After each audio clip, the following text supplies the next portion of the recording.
I'm Stefan Baumann, and I would love to introduce you to a new book that I just wrote on plein air painting. After 40 years, I finally sat down with one of the best authors that I could possibly imagine for this project and put together everything I know about painting outdoors. And this isn't just an outdoor painting book. No, these are techniques that you can bring into the studio, and they apply to watercolors, acrylics, gouache, and oil. You will be amazed at what you will learn with every turn of the page, every paragraph. We have worked through my videos, my information, my books, my blogs, and brought it all together.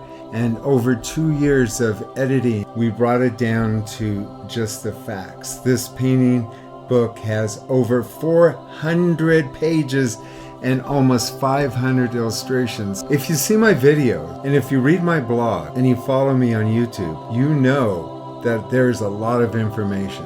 There's a lot of things you don't know that you don't know. I'm amazed at the quality of this book, the pages. It's a field guide. It's a book that you would take outdoors with you and paint on location. It's been organized so you could find your way through my keys. This book explains 40 years of teaching and knowledge one-on-one. All the information that I possibly know about painting is in this book. So run, don't walk, and order this book today. Get this book. It's awesome. I'm Stefan Baumann, and I want to welcome you to another video. Today, we are going to witness something that I don't do a lot, but I'm doing more and more. This is actually an edited version of my 2-hour Sunday in Paint, which I host the first Sunday of every month. You're going to get a chance to actually watch me paint step by step. And go ahead, get your art supplies, paint with me. But you'll be able to paint step by step as I recreate this beautiful Mount Shasta painting for yourself. And I'll give away some of those secrets that everybody wants. Now, truthfully, you can watch a lot of videos. In fact, there's a lot of people out there doing a lot of videos. And if you really are stuck, if you really want to get better with your painting, you really need to work with a professional. Michael Jordan had a coach, Tiger Woods had a coach, and I highly recommend if you really want to get somewhere, you should contact me about coaching. It's not expensive, and what you save is time, and you get yourself out of the way because it's not just the process that you need to know. You kind of need to know your relationship to all of this information and how are you going to make sense of it. I don't change people, I just create the best of them. So if you get a chance, give me a call for coaching. But in the meanwhile, go ahead, watch this video, try to figure out what it is in my head, and I try to explain as much as I can. But there's nothing better than working with a coach week by week and discover for yourself, really, that you're probably further along in painting than you can anticipate. So watch this. I'll talk to you on the other side. Are you guys ready? This is the Sunday morning brunch crowd, and we are ready to rock and roll. We'll get started here. So this is an 18 by 24. You guys should be on a 12 by 16. If you're doing bigger, that's perfectly fine. I have already sketched the drawing out that was in the packet that you should have received via email. And I fixed it with good old Aquanet hairspray. Just sprayed it on top of this. Once Aquanet hits it, man, it's locked. It won't move, and it's better than anything that you can buy for a fixative. And that way, as you're painting, it doesn't rub off. So first thing, let us talk about our palette. Now, every time we do a demo, there's going to be other things that we're going to concentrate on. And this time what I want to do is I want to kind of show you how I set up my palette so that you guys can understand this whole temperature thing. And some of these things that I'm going to discuss about this right now made a huge difference in several of my students when they were out in the workshop. So I have a fairly large palette, but you can imagine this is the palette that you have in front of you. And what I actually do is I actually kind of mentally design it so that I have my cool colors over here, okay? My warm colors are over here. They're separate. I have my white in between because here This area here, if you read the book, this is my transition area. This is where the magic happens. So in the transition between cool and warm, between light and dark, this area here, the middle area, is the local color. It's the temperature changes, all of the things that you see, and what you see, the detail shows up only actually in the transition area. In the highlight areas, the light is so bright that it cancels out a lot of detail. And in shadow areas, well, when there's no light, you can't see anything. So we keep the warm colors separated from the cool colors. And in the transition, you can put cool colors and warm colors together.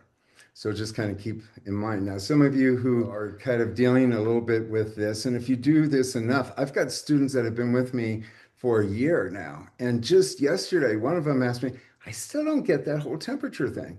And trust me, if you start practicing and start visualizing, you'll start getting this temperature thing. It is a secret, not a secret. It's just that it had been a forgotten thing. And it took me, I didn't really put it together for 30 years. And some of you think, oh, I'm just going to watch videos and paint. It's like, no, it's like, it's some of this stuff. If you don't have the knowledge ahead of time, you won't figure things out. I have critiqued thousands of paintings. I'm very good at looking at something, figuring out what's wrong. And I sat there forever trying to figure out this temperature thing. And people would say, oh, if the light is bright, you'll hear this. Go online today. You're like, look up temperature. So if the light is bright, the shadows are warm. So if the highlights are cool, the shadows are warm. If the light is warm, the shadows are cool. If the light is warm, the shadows are cool. That's what a lot of artists are out there teaching. Some people actually get it wrong. And even a paint company, I have discovered, and it's a major paint company, they actually said that ultramarine blue was a cool color. So, you kind of have to weed through a lot of videos to get to here. So that's why it's important to be part of my Patreon. That's why it's important to have the book. That's so important to listen to me. And the gal that was mentioning about my temperature, she's watched all 320 videos. She still couldn't get that concept. And I think the problem that people have with it is that it's easier than you think. It's so easy that the answers are sitting right in front of our face. And that's when I all of a sudden discovered that yes, what I'm looking at are warm colors and shadows, cool colors and highlights. And that took me a long time to do. I had to be able to forget everything I knew about light and what light feels like. And we associate light when we stand outside in the sun, we associate it with being warm. And that's where this problem is. It's not what it feels like. It's what it looks like. And we have to separate that in our brain, and it takes a bit. So if you're struggling with this, separate your cool colors and your warm colors. Pretty much, I'm going to spend most of my time working in warm tones. Now, once I add a warm color into a cool color, then that color is no longer like a highlight color. We really have to make sure that our highlights are completely void of warm colors. And another mistake that a lot of my coaching students do is that they actually get that mixed up. They actually like, they will add just a little bit of warm because the sun, looks a little bit more reddish. So they'll put a little bit more warm color into a sunset. And oh my God, it's like I can point it out. I can say, did you use an orange in that? And they go, oh, I didn't think you'd notice. And it's like, I noticed. That's how sensitive that this temperature thing is. So, all right. So my cool colors are here. My warm colors are here. My white's separated. It's the middle. It can go anywhere at once. I've got two things of white here, only because when you're working, especially with highlights, you want to make sure that your paint is not contaminated at all. So I try to keep that enough of it out there, so I'm not digging around it. We tend to be lazy, especially as we get later in the afternoon. And I probably will even squeeze out more as we go along. I'm using lemon yellow, phthalo red rose, or magenta. If you don't have that, alizarin crimson is okay, but I hate it. I hate alizarin crimson. It's an ugly color. So if you have phthalo red rose, quinacridine rose, permanent rose, those are great. And then I'm using over here cerulean blue. So cerulean blue is a cool color. You could use manganese blue. Don't use phthalo blue because it's so strong. It overly saturates everything, and before you know it, you've got a bad dream in blue. Then over here, I've got ultramarine blue deep, cobalt blue, and my favorite color, asphaltum. Now, asphaltum is the same color as transparent brown oxide, and everything that I do with color is based on the three primary colors. And the difference, what I have when it comes to primary colors, I have a set of three cool primary colors and then a set of warm colors. And I discussed some of this in my rainbow video, which you can catch up on. I won't go into all that now.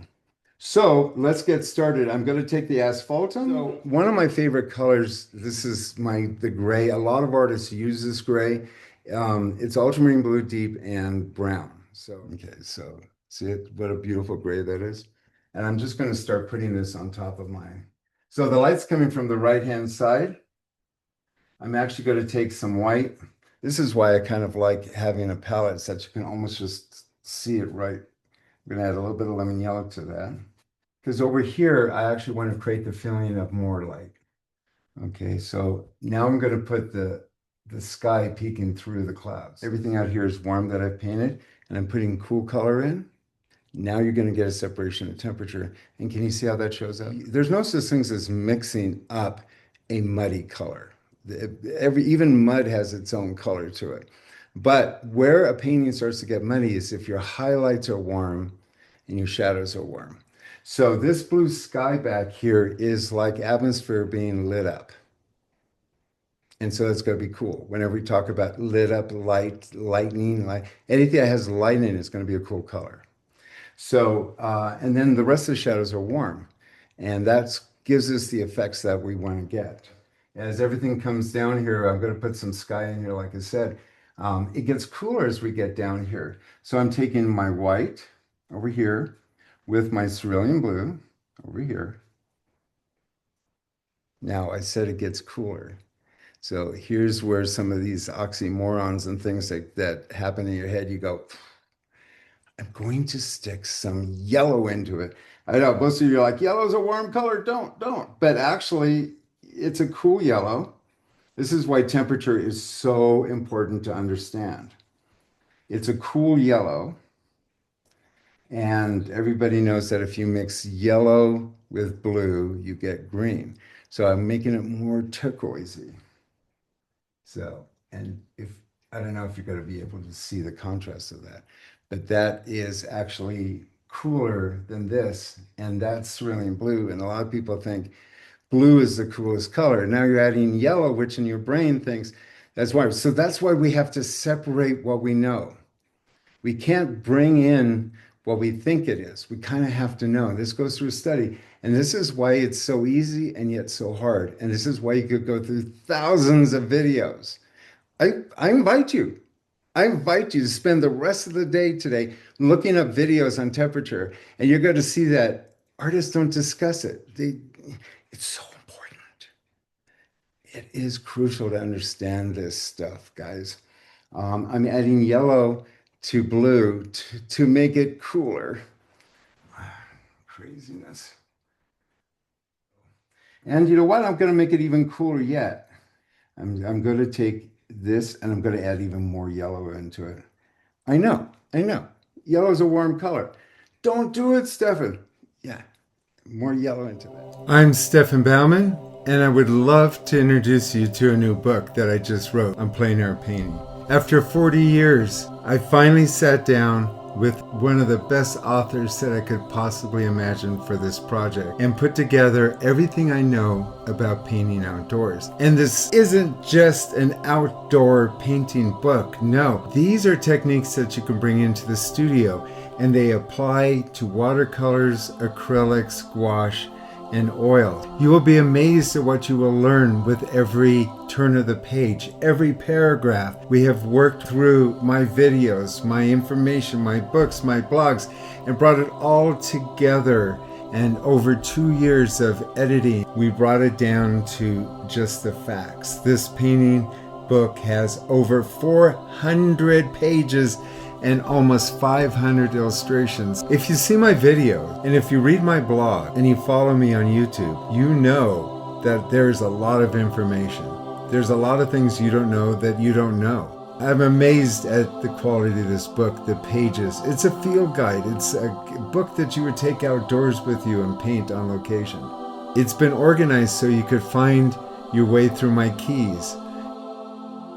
This book explains 40 years of teaching and knowledge one-on-one.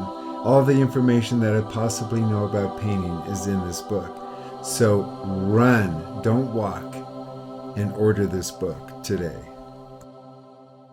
Get this book. It's awesome. I want to make sure that this corner of my sky is different than that corner. So this is going to be definitely a dark blackish color. You always want to make sure that all four corners are different.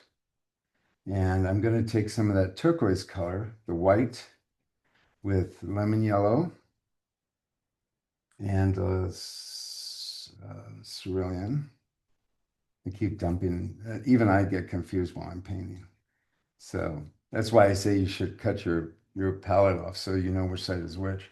I'm going to make this opening blue. So this is a different color than that color. Little things like that as we go along are crucial. And slowly it starts to kind of turn into something that kind of organically grows. Usually the shadow color in this atmosphere is going to be roughly in the same family. So if it's in shadow, it's going to be warm. So I'm taking ultramarine blue deep, one of my favorite colors. It's a horrible, when you add white to it, it just turns into, kind of a gray, horrible blue. It's only really good to create shadows, what I'm doing right now. So it's not necessary to put in a grisaille. You can kind of paint it as you go along. If I was actually out there painting on location, I would be putting this paint on without a drawing, and I would just be looking at shape relationships. As we go to the right, you can notice that there's a little bit more cooler temperature to it in the photograph. So as we get more to the right and look at your picture, you could see that in the base of the mountain here, as we go to the right, there's some atmosphere, some cooler atmosphere. Notice that over here, I'm bringing warm colors that are similar to the sky. And over here, this atmosphere here, it's somewhat in shadow, so it's going to have some warmth, but I'm going to bring some of these cool colors. We're going to transition, and it's going to go from warm to cool. And the transition, you can have it go from warm to cool, cool to warm. So I'm going to go warm to cool over here. Same as the sky, following the same. Illustrate this even more, I'm even going to go down below here and even get a little more warm in here. Okay, so this area here of the mountain is warm. There's a shadow. And a lot of people would say dark light, dark light. Yeah, same thing. I use warm, cool because it tells me I can take this ultramarine blue and make it lighter. And that doesn't do anything. But if I take the ultramarine blue and exchange it for a cool blue, instead of making it lighter but changing the color, it changes everything. Now, these colors are going to waft up into uh, the mountain here. I'm actually kind of drawing with my paintbrush. And this is where people go, oh, well, yeah, how do I get those really great brush strokes? How do I make a painting that has that going for it? And the thing that a lot of people don't realize is that I'm putting those great brush strokes in now. Now, when the painting is just kind of torn apart, all the material is just unsewn together. It's just these fragments of values and highlights and colors and stuff. As I pull it together, I'm trying to get some interesting brush strokes, but not making a big deal about it. I'm just going to see if I could just flip the brush. And you see, I'm making all these canyons with one big brush stroke. Now, if my whole painting consists of that, look at this chaos in here. If my whole painting is kind of started off with chaos, get that, those are all your loose brush strokes. As we define this, the center focal point is going to be down here. And as we define this and bring focus to that area, these brushstrokes are going to fall and find their place in the painting. And what actually is just kind of a note or an accident or a flip of the brush now becomes a crucial brushstroke at the end, and I haven't even touched it from the beginning. So the beginning part of your painting is to let go a bit and try to see if you can't put in these formations in here. And that's kind of why I love teaching. I love to see that moment when all of a sudden my students go, oh, especially when they've struggled a long time and they realize it's actually easier than they thought and they're making a bigger job out of it. They just need somebody to kind of organize what they know. And that's why working with somebody is crucial because you might be doing something absolutely correct and it doesn't look wrong. It's just in association to what else is going on in the painting, it's not working. And somebody can come in and go, just stay, keep doing that, but alter that. You don't get that from a video. You need to be working with somebody. There's a cast shadow. The sun is so far down that the cloud is causing a cast shadow, and the cast shadow is falling in the snow in this area. So remember, shadows, I say the word shadows, it's going to be warm. This is a shadow area, it's going to be warm. So when we go and start putting the highlights in here, those are going to be cool colors. My snow in that area isn't going to be ultramarine blue with white in it. It is going to be cerulean blue with white in it. And I'm going to be putting in a canyon here and we're actually going to have cool, warm, cool, warm, cool, warm. That's how we get the variations. You actually could see what I'm talking about, and their color shifts. And most artists just use white and less white, more white, less white. Yes, no, it's a change and shift in color. This is the stuff that the old masters knew and they taught. There was a reason why they went to school when they said, "Oh, we're studying under." College and in the salons and stuff, and they had these master painters. This is the stuff that they were learning. Now, if you go to art college, they have a teacher who has no clue how to even mix up a flesh color teaching because all they did in the 70s was put paint on their breast and slide across the canvas. Yeah, this stuff, there was methods to learn and unfortunately, not all colleges anymore. And I shouldn't blame the colleges. It's the art in general, and it's the teachers. So this is all shaded area. If you squint your eyes, you'll notice, and it does happen when you squint your eyes. You go, there is a warm shadow of the cloud that goes across that. They have cast shadows. A lot of artists don't realize that when you're looking at a cloudy skyscape, there's going to be patches. You can feel the harmony starting to happen in this. This whole thing is all the same atmosphere. Notice I'm purposely laying in interesting strokes. Yeah, if you notice that the first one, I just kind of smeared it on. But now if you're paying attention and you could rewind this when it's on video, you'll notice that I'm making interesting marks. These are the preliminary brush strokes for your masterpiece at the end. You can't make a painting look painterly at the end of a painting. It kind of has to go along. And these brush strokes that I'm putting on are nonsensical. They're primarily just interesting patterns and strokes. See, just trying to lay a brush stroke down and leaving it, not wanting to blend it. And then say, okay, I did this brush stroke down. I'm going to do something different. I'm going to do something different. I got to make a different line. I'm going to make a different line. So this is kind of how you start making your paintings look. And this is what people like in painterly paintings. They like to see the artist actually put their energy into the painting. Okay, let's go ahead and I'm going to put in the next layer. Now, why am I doing this kind of all broken up and then this kind of broken up and this? Because at one point I've got to adjust all this. So when I start getting the foreground in, since I'm not adjusting the color as I go, as I'm putting these down, I'm getting a relationship. I didn't know how dark my sky was until I got rid of the mountain. Now I don't quite know how the colors of my mountain are going to relate to the next layer and the next layer. So I'm going to put in this layer now. And now I have a color of association between this and this. Ultimately, with aerial perspective, as we get more closer, the colors become more pure and darker and richer and warmer. I need to make sure that I get the aerial perspective in correctly. And I go ahead and go darker. It's very easy to take a dark color and make it lighter. It's really hard to take a light color and make it darker when the paint's on the canvas. So I go ahead and allow myself to go a little darker than I think I will need. And then I work and adjust from there. Now you could see that if you refer to your picture, look at your picture, you'll see that that warm color almost rides all along. And it's not brain surgery here. We can kind of go along and make this any shape we want, as long as it kind of rolls.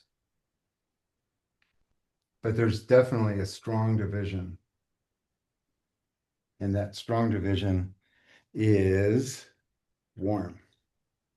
Now below, we have a little bit more atmosphere in it. So this part of the mountain has a little bit more atmosphere. So I'm going to refer to the cool color. Now I'm going to take the cool color and blend it into my warm color because it's a transition. It's not a highlight, but it is a transitional color. But there's more sunlight hitting this over here. Every part of the painting is a variation of temperature, not just values. And value painters, they can live in their own little world and say, values are the most important. I nail values. I got it. Values are great. They're on the road of mastery, but they are not all what they're cut out to be. Temperature. Oh. If I'd ever write a book, it would be on capturing temperatures via plein air painting. Oh, wait, I did. I did write a book. I don't know if you guys got it yet, but it is about painting temperatures and working with temperature instead of values. It's a beautiful book and it's well worth the money. Thank you. Who said that? The mouthy student of the day, Nikki. Nikki. Oh, Nikki. Nikki. She's quite prominent in our book club and in Patreon. You're in Patreon, aren't you, Nikki? She goes, oh no, I've been identified. All right. So can you see when you look at the original picture now, can you see the shadow now on that mountain? You can see the shadow right here. That's the shadow, cast shadow of the clouds. If you got clouds in the sky, you have to make reference to that on the ground. And when we're designing a painting, we always want to have the central focal point in the middle third, and then that central focal point should always be an effect of light or some kind of effect, and that's going to be right here. And I'm going to go right into here because it is going to be a highlight. I want that to be sitting on this side of the easel. And that's going to go right here. I wish I had the sound of angels right now going, oh. This is the Valley of Fire. It is one of the places that we go to on our workshop in Southern Nevada. And I want to sneak up on this artist real quick because she's come the furthest. So let me squeeze in here. So amazing. So tell me, where are you from? Tahi, New Zealand. You want to take off your glasses so I can see your lovely eyes? There you go. Was it Oh. worth coming all the way from New Zealand to do this work? 13,000 kilometers for 3 days? For 3 days. Absolutely. Awesome. So, Love your work. well, thank you so much. Hello. How are you? I'm fine. So, what's your name? My name is Cheryl, Cheryl, and where are you from? Harrison, Arkansas. Harrison, Arkansas. And are you having a good time with I this? am. I really am. And are you learning things? A lot. A lot of things, a lot of great people. Yes. Good morning. How are you? I am wonderful. How about you? I'm awesome. So, are you enjoying yourself? I am having the time of my life. And where are you from? Harrison, Arkansas. Have you ever been out to the West Coast? I have never been out west. This is my first time across the Continental Divide. That's awesome. And are you having a good time? I am really having a wonderful time. It's super exciting. I'm going to peek at your painting real quick. Okay. It is definitely a work in progress. It is. It's the beginning. Hello. Who are you? Tell everybody who you are. Hi there, I'm Kirsten from Alberta, Canada, and my passion is for outdoor landscape painting. And how do you like the workshop? It pushed me out of my comfort zone into something amazing and difficult and totally worthwhile. Let's take a look at your painting real quick. I don't know if you could see that. So tell me, what is it like to paint in Nevada? Because a lot of people think, oh God, you're going to go paint in Vegas. You know, why would you want to paint in Vegas? Well, this is not my home ground for sure, but it's something different, and it's still, so it gives me that injection of inspiration to see something new, to come up with new color combinations, it's an inspirational thing. Yeah, do you find that now after coming here, you have a different view of Southern Nevada and Las Vegas? Definitely. Awesome. What you do, come again? I would. Awesome. I would. Okay, Yes. So if you're interested in coming to our workshop, you can go to my website at stefanbaumann.com, and there you'll see a registration. If you want to make sure that you can get invited to these workshops, just fill out for the free book, which is downloadable, and maybe you too will be joining us at one of these workshops.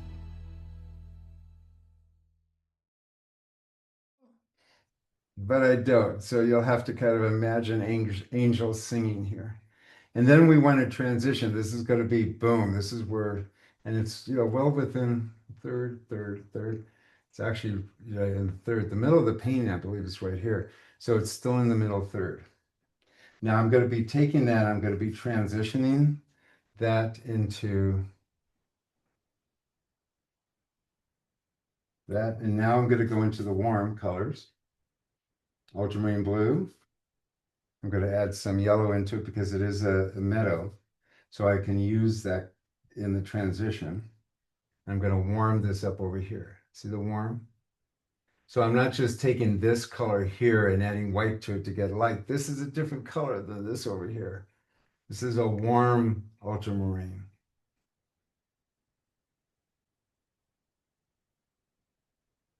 I hear people in the chat rooms on Facebook go, oh, Stefan, he's so just hung up on that temperature thing. Don't listen to him. It's not, can you see what they're missing? It's like, it's an amazing science that's easy to comprehend and understand. A lot of artists need 32 tubes of color to try to illustrate. It's all just a red, yellow, blue. If you're with a student, when you're with a teacher that puts out 32 tubes of color, ask yourself, is this really the class for you?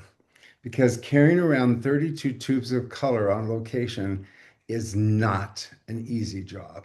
Paint, and usually a highlight color is thicker paint. It makes it appear brighter. Definitely cool. So I'm going to go back in. I'm going to lay in more.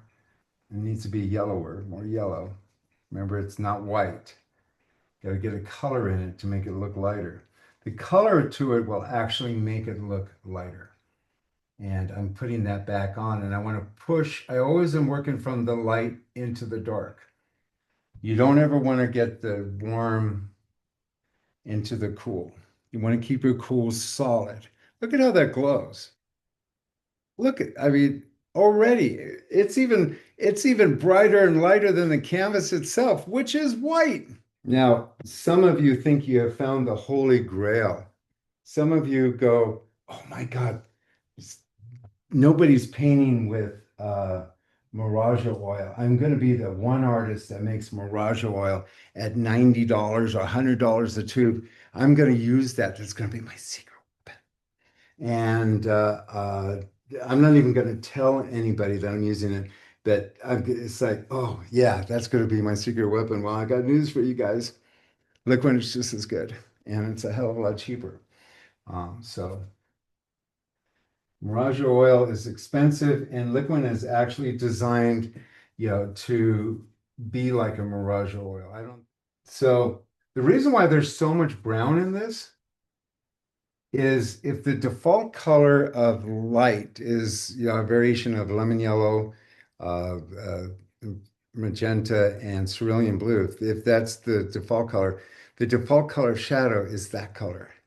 It's, yeah, and you can put that color if you are painting the base of trees, which we're doing right now, or you can use that as the default color on painting a baby's face in the shadows. This color here. I'm a white dude. This color here is that color there. If I were a black guy, my shadow would still be that color. It's shadows go into default. They go into this brown ultramarine blue color. You don't need to know what color a shadow is because automatically it's a variation of brown. And now I added more ultramarine blue. And so there's some black in it. Those two colors make kind of like the best black. And somewhere in here, I've got to dig my tree out. Here, these are all going to be kind of trees, but I got to make sure that I don't make them taller than here because I don't want to block my meadow there.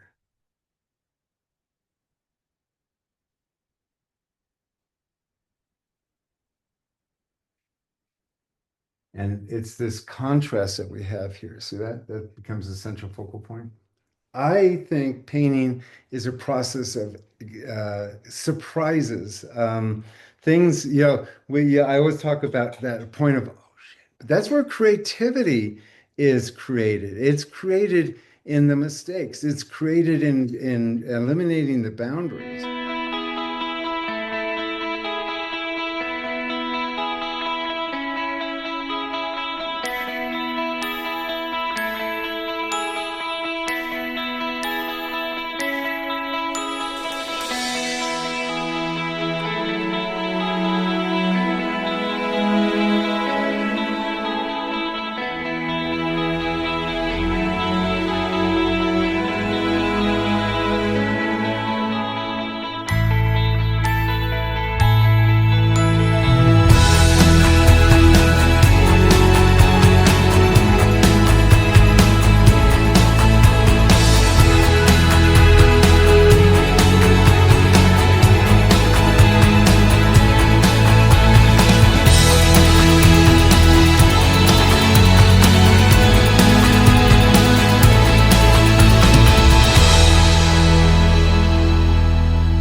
I'm not going to the white to make this lighter here.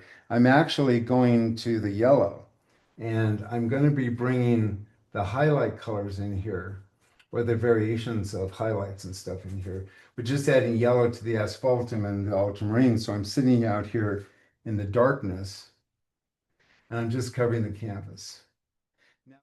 So the high school teacher, do you have the book? Do you have my book? I think I have your free ebook. Is that the one that you're referring That's to? no, no, no, no, no. Okay. It's Then it's I don't believe I do. yeah, you would have had to order. It comes out of Canada. You would have to special order it. It's called the Ultimate Field Guide to Plein Air Painting, and it will give you a lot of this stuff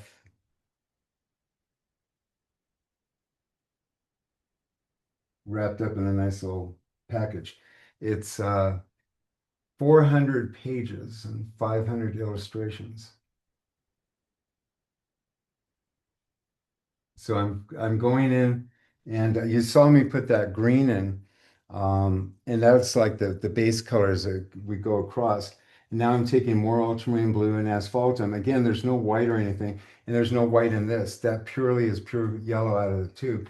What's making it lighter appearance, that yellow is a lighter value out of the tube. So there you go. And painting is actually easier when you get over the hard stuff. The hard stuff is getting your brain to think differently. That's why coaching works. And people go, well, when you do coaching, do we do it on Zoom? And I go, no, because while we're on Zoom, you're looking and going, God, he's got gray on his eyebrows. Why he's doing that? You're thinking about other things. When I'm coaching over the phone, you're looking at a painting that you send me, and I speak into your phone. You're listening to me. And as I'm telling you what I think is missing to the painting, you are working in your brain trying to make it work. Preliminary painting and getting the idea, and I can get into your head and massage that element. You're thinking that element, and you get to where you want to go faster because we get you out of the process. The left side of the brain is so difficult to kill that the only way I could find that is phone coaching because I'm talking to you in the phone. And it's just a different, it works. I've never had the success when I was teaching in person. I never had the success that I get from my students over the phone. Stefan, I put our website and the title of our book in the chat for everyone if anyone wants to order the book. Yeah. Thank you, Mary. You bet. That's why that's why I have you. You're good at details. Plus you're a good friend too. All right. Look at that looks pretty cool, don't you think? That's just the base color of what we're working on, but everything's there. So that's my grisaille. Now I get to start learning how to paint this thing. All right. So, oh man, this palette's gonna be heavy. Let me have a cup of coffee. You guys wait a sec, because I got to kind of detox my brain from all of this for a second, start getting back into the sky and mountain. This is where I should have like a little intermission music playing so that everybody can go to the restroom and stuff. So, all right, everybody back, ready to go. I'm going to jump in, and you're going to see me kind of working back and forth in the sky and on the mountain. And I'm going to be making small adjustments. Oh my God, look at that. I don't know. You probably don't see it as well as I do, but I'm looking at this going, that just feels real.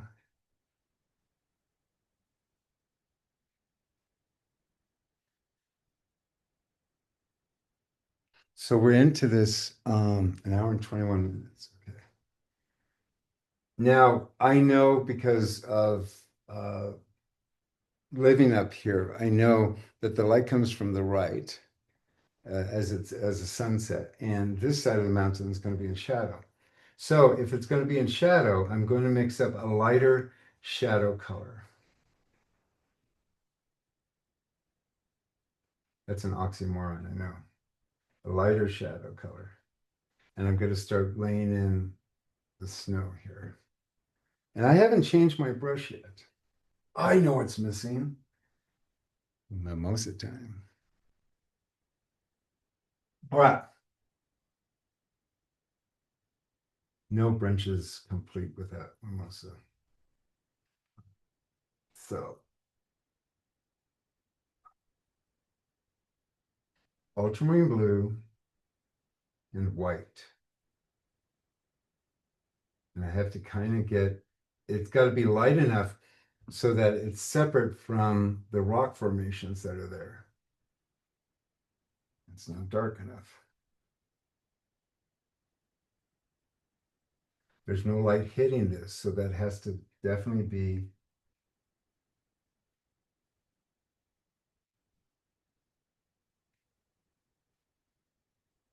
two, and back and forth. There we go. All right. So,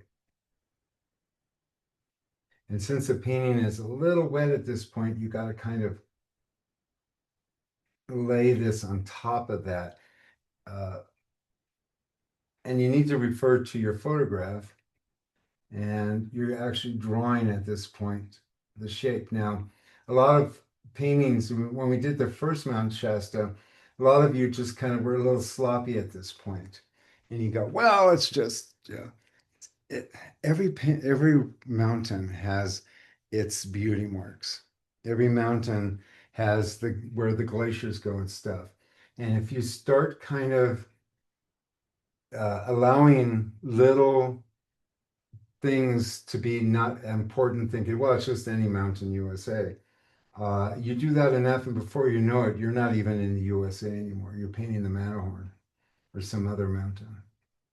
So, you kind of got to keep the integrity of the drawing, because what will happen as we progress in this, and if you change the painting so much, you won't be able to find out if it starts to slide into a direction where the problem is, because you've altered everything.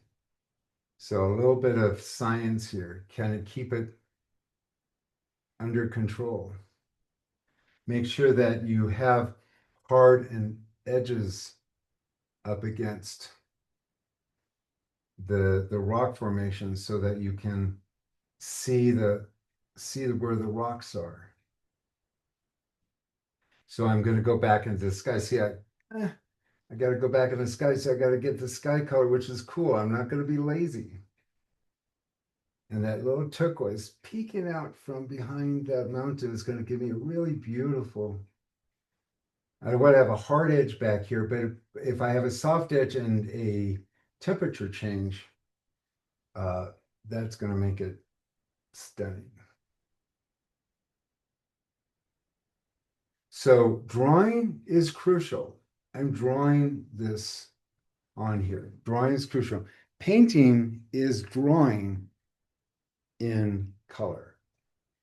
And you can fake your drawing, all your life. You don't have to be a great drawer. There's prospects with proportional divider, which is what this is. And notice how quickly I had it at hand. It's a tool that you should have. You should have 12 of them, 6 of them in your backpack, and the other 6 everywhere else that you can find. It's like a pair of glasses. When you need them, you can never find them.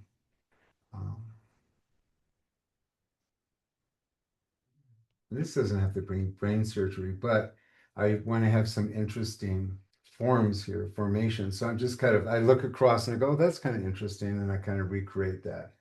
But if you notice, interesting brush strokes. I'm not just laying a stroke down. I'm actually, laying strokes down with panache. Now I'm going to go with a darker color. We go back and forth between the rocks and the snow, and the snow and the rocks.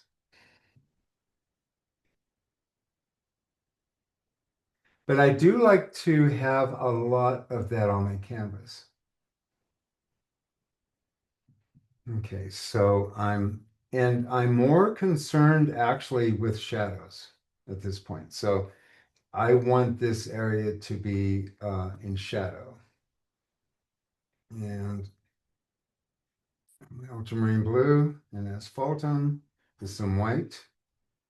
Those 2 colors make absolutely beautiful gray, which is what we discussed at the beginning.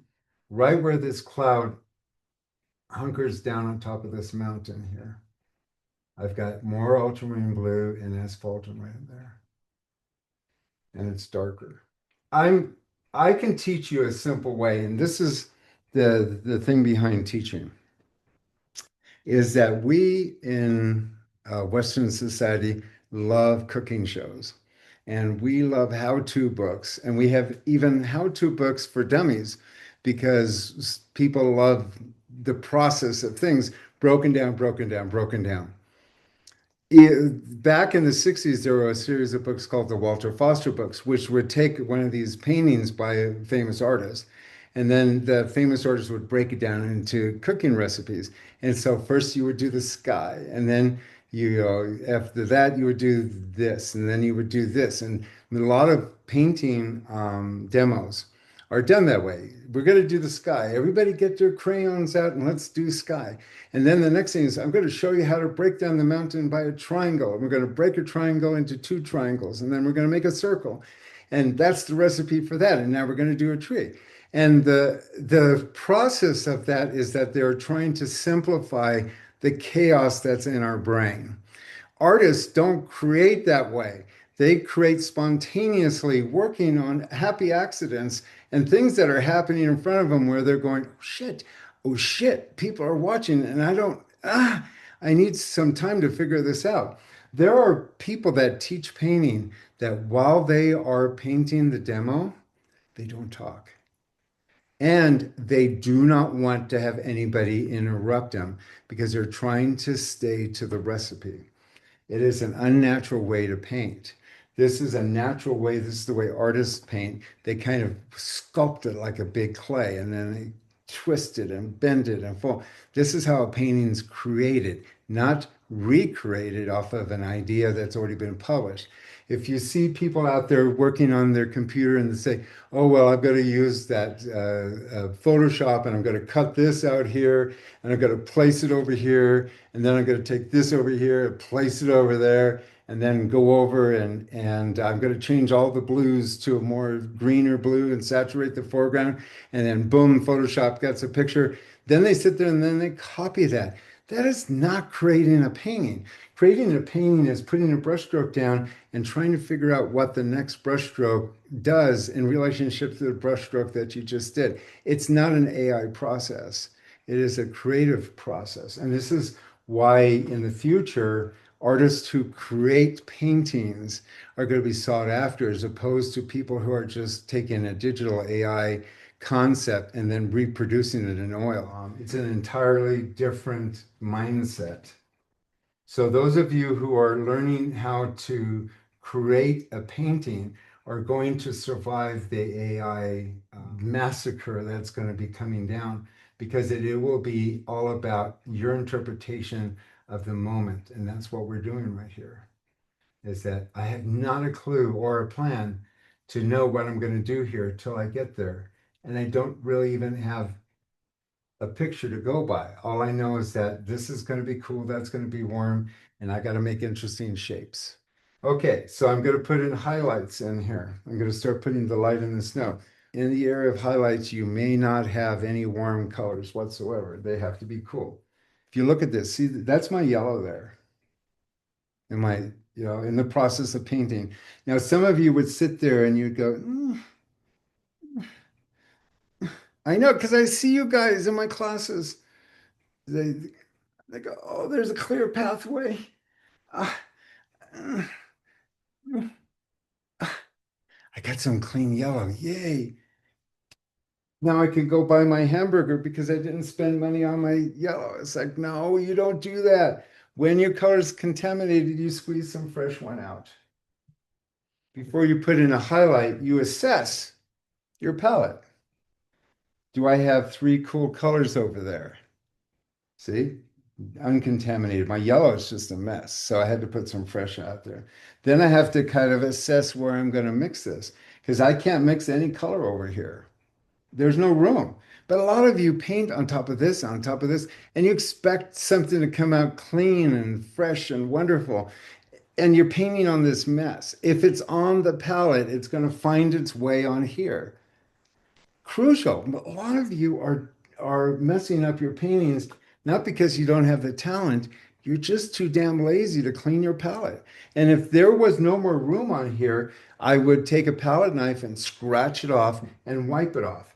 In fact, if you watch Richard Schmidt's videos, I know you guys do, you will notice that within a painting, he will clean. He usually works on a glass palette or worked on a glass palette, and he would take a razor blade and wipe off the area clean it off, and then wipe it off, and then he'd start fresh again.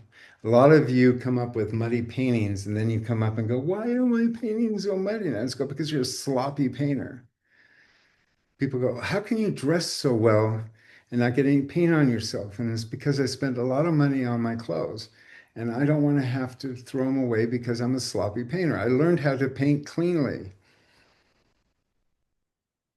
I'm getting off my soapbox right now. All right. And even your white. Good thing I've got white here that's clean.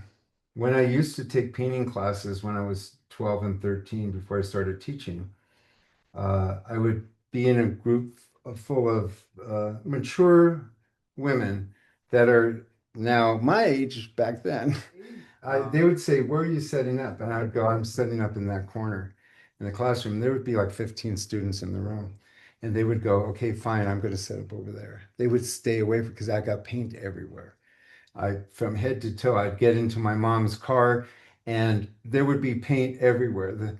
I'd go home and all of a sudden the dog would show up. There'd be paint on the dog. Where did that come from? But I was just a mess. Now your guys are looking at your photograph going, but Stefan, there's no yellow on the photograph. And exactly the thing that when you're copying a photograph, this is why don't copy from photographs. Learn how to paint outdoors, go to workshops, see what nature looks like. I know from my experience that there's no such thing as pure white. If you look at the photograph, you'll look at it and go, well, there's a value change slightly. I could see it's not pure white, so, but it's not yellow. And it's because the camera can't pick that up. With all the contrast it's trying to adjust, it's not real. I know from painting in nature that that has to be either a yellow, red, or blue because that's what's coming out of the sun. And right here, watch what happens right there. Did you see how that just popped, that highlight? Because the background is warm. The left side of the mountain is warm. Because I said, you kind of have to have integrity of drawing. I've got this warm color sitting there where I actually need to finish the top of that mountain. So I'm going to take this nicely thick mixture that I put at the end of my brush. There's no liquid in this. It's just a lot of thick paint. And I'm going to push, I got to keep my mind on this. I'm going to push forward and I'm going to push that back, that color that was there. I pushed it. So as I'm pushing the front, it's getting contaminated with the blue, but the paint in back is laying in a fresh area of highlight. And this is how you can kind of paint wet on top of wet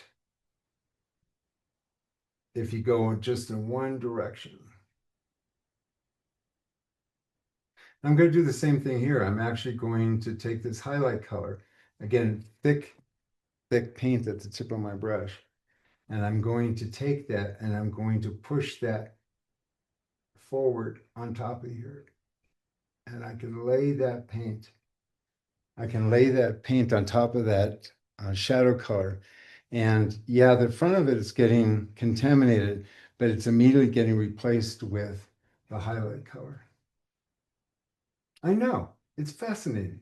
It's like, sometimes I've surprised myself that you could do these things. And I don't mind. I don't protest that we're going to finish this painting. And if you're kind of nice to me and you text me and show me what you're working on and say, hey, what about this? As long as you got to define that you're not one of my coaching students, because my coaching students, they talk to me all week long. It's part of the coaching is that you have me 24/7 in your pocket. But if you are working on this and you're not a coaching student and you're not on Patreon and you just want to know if you're barking up the right tree, just text it to me and tell me that you're just a demo student, but are you on the right track? I'll give you advice. Not a lot because I'm very busy, but I will definitely respond to you.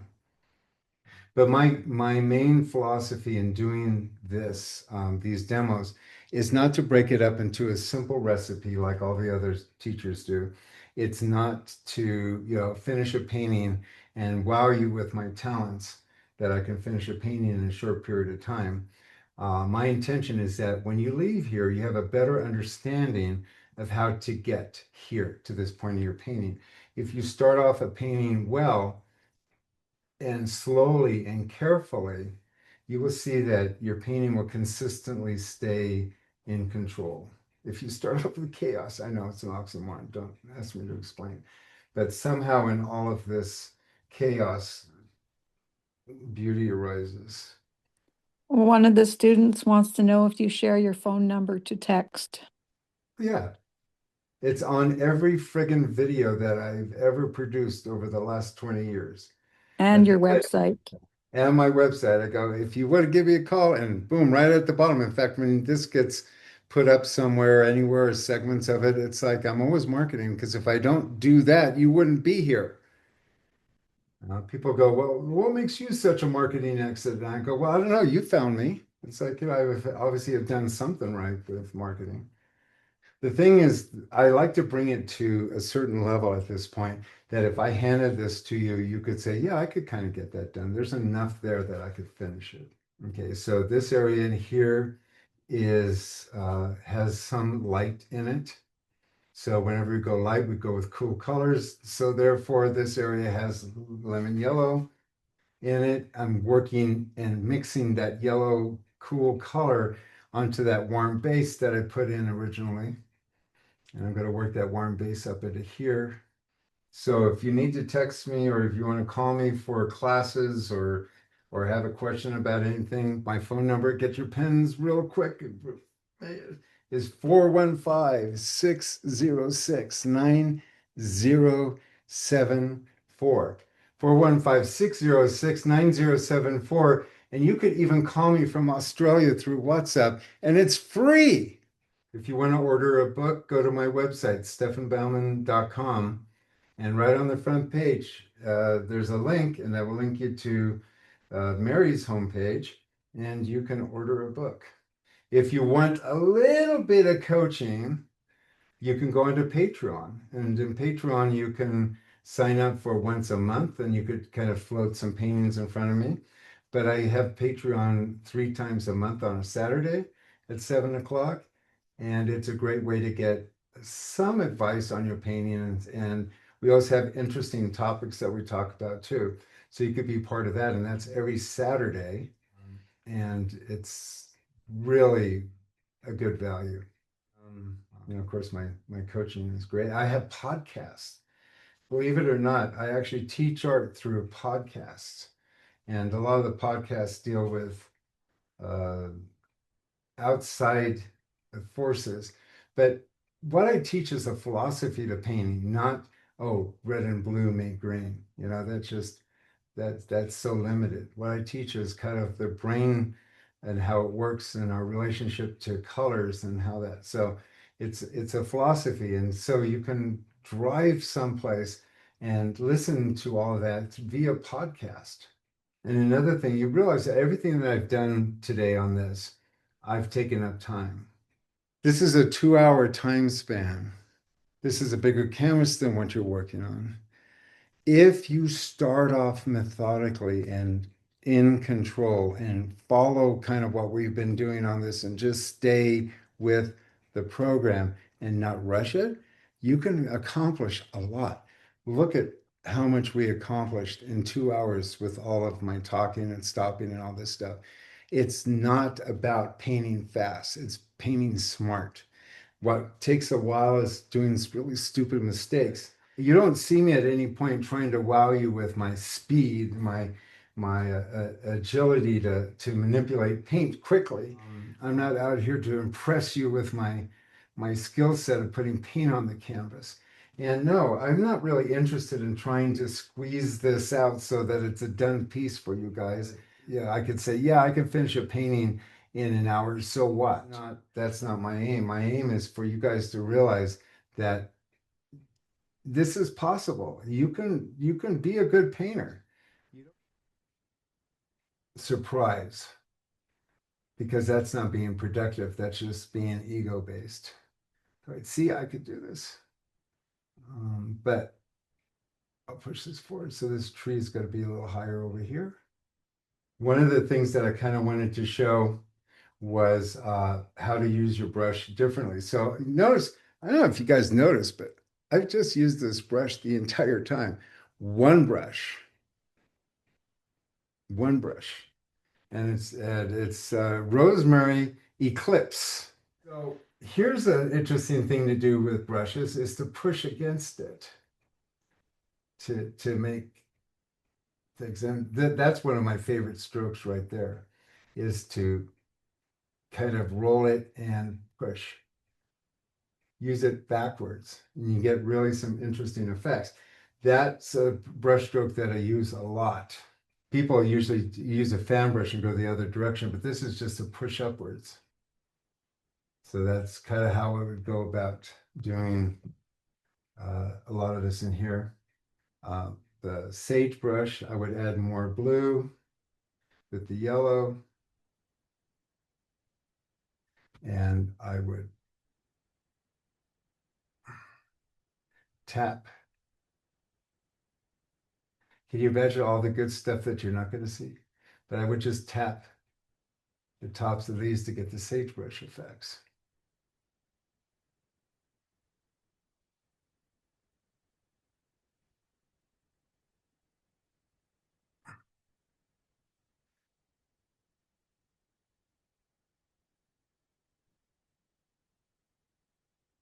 Yeah, this was, so you only want the center focal point to have the hard edges. This is where the hard edges would be.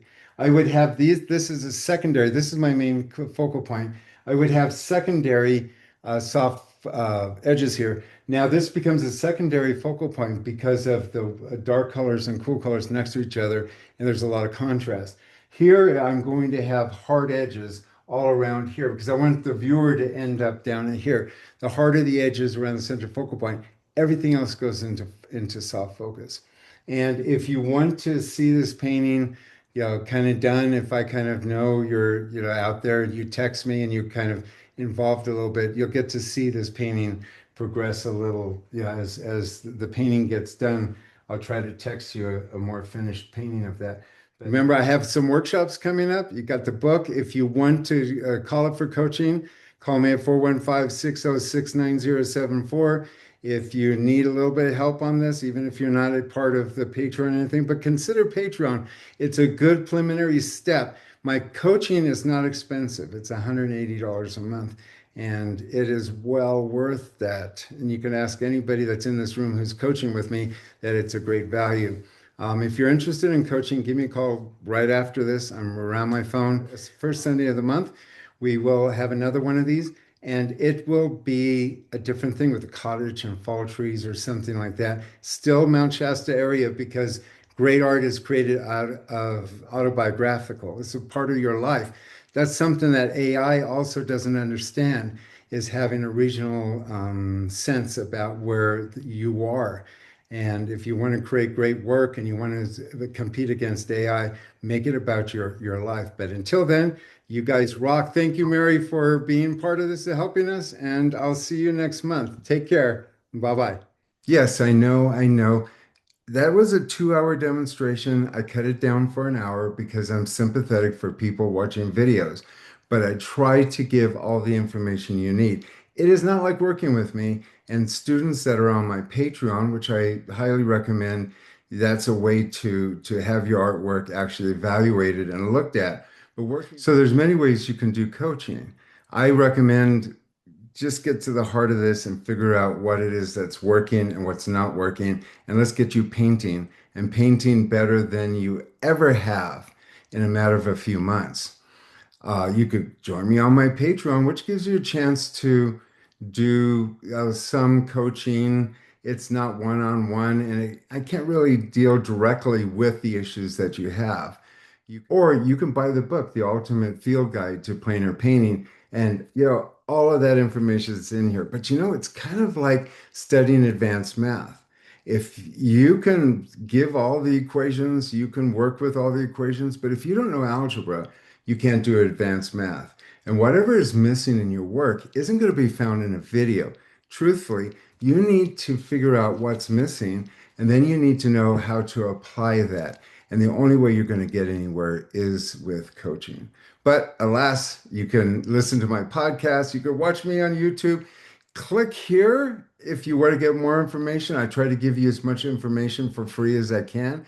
Make this coming year finally a turning point where you actually take your ordinary paintings, find out what's missing, why you're not quite getting there, work with me, and let's get you to become extraordinary.